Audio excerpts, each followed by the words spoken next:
295C लिखने वाला doctor Tahir Qadri. जिस वक्त तौहीन मजहब व तौहीन नामूस रिसालत का कानून बन रहा था, उसमें डॉक्टर प्रोफेसर ताहिरुल कादरी साहब का एक बहुत बड़ा किरदार है। हजूर शेखुल इस्लाम की सारी जिंदगी की जिद्दोजहद तहफ्फुज़ नामूस रिसालत पर है, और उसकी दलील हजूर शेखुल इस्लाम की वो किताब है तहफ्फुज़ नामूस रिसालत पर। तारीख में 4 किताबें लिखी गई हैं।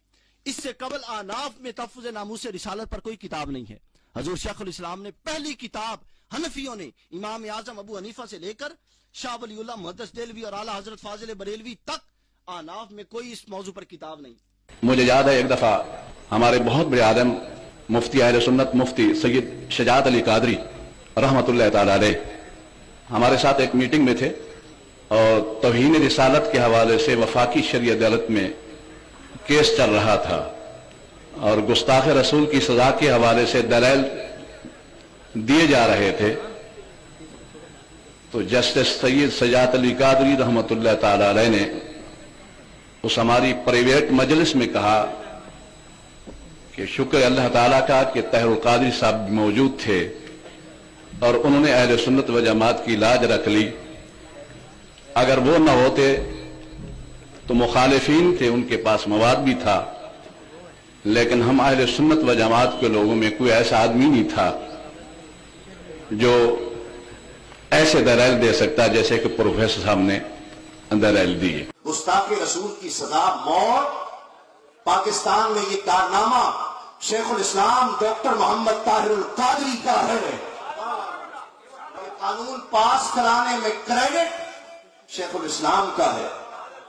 1985 में जब कानून रिसालत महमद सल्लल्लाहु अलैहि वसल्लम बन रहा था, हजूर शेखुल इस्लाम ने 18 घंटे दलीलें दी, 18 घंटे के दलाइल। अगले दिन छुट्टी 6 और 6 12 घंटे हो चुके थे।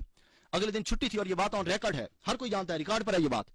छुट्टी थी अदालत में, और आपका अगले दिन विजिट था, आपने पाकिस्तान से बाहर जाना था सोमवार को। उस दिन जो भी दिन था, अगर जुमा था तो हफ्ते को बाहर जाना था।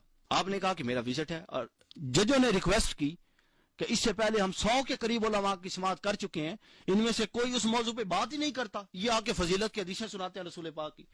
वो फजीलत की बात थोड़ी हो रही है, वो तो बात इस नफ्स मसला को नहीं समझे। वो बात ये हो रही है कि आके ये बताया जाए कि जो रसूल पाक की गुस्ताखी करेगा वो वाजिबुल कत्ल है, उसको कत्ल किया जाएगा, और इसको बतौर हद कानून पाकिस्तान में जारी किया जाए, ये बात है।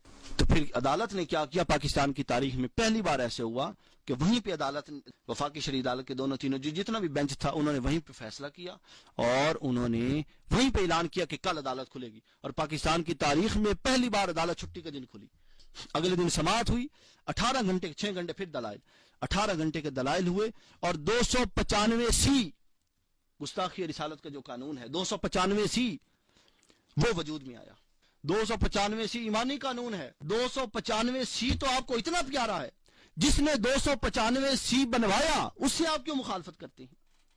ये दो रंगी है ना मौलवियों की, दो रंगी छोड़ दे यक रंग हो जा, सरासर मोम या फिर संग हो जा। तो ये जनाब ईमानी और वजदानी कानून अगर है, तो जिसने ये ईमानी और वजदानी कानून बनाया है उसका भी कुछ लिहाज रखें। 295C के कानून के बनाने की बात आई तो तब भी हुजूर शेखुल इस्लाम आप पेश हुए, और आपने तब भी 18 घंटे दलाइल देकर ये साबित किया कि कोई मर्द हो, कोई औरत हो, कोई बालिग हो, कोई नाबालिग हो, कोई मुस्लिम हो, कोई गैर मुस्लिम हो, जो आका का बेअदब और गुस्ताख है वो वाजिबुल कत्ल है।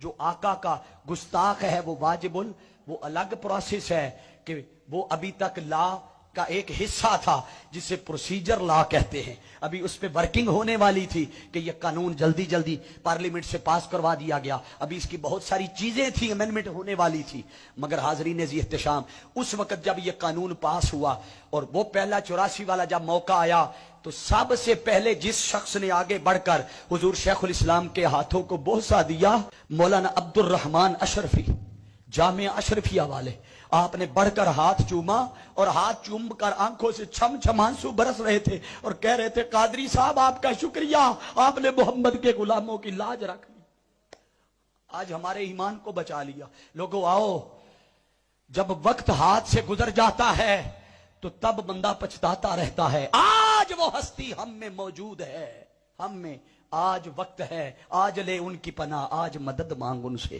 پھر نہ مانیں گے قیامت میں اگر مان گیا۔ آج وقت ہے کہ اپنی نسبت ان کے ساتھ جوڑ لو، ان کی صحبت پالو۔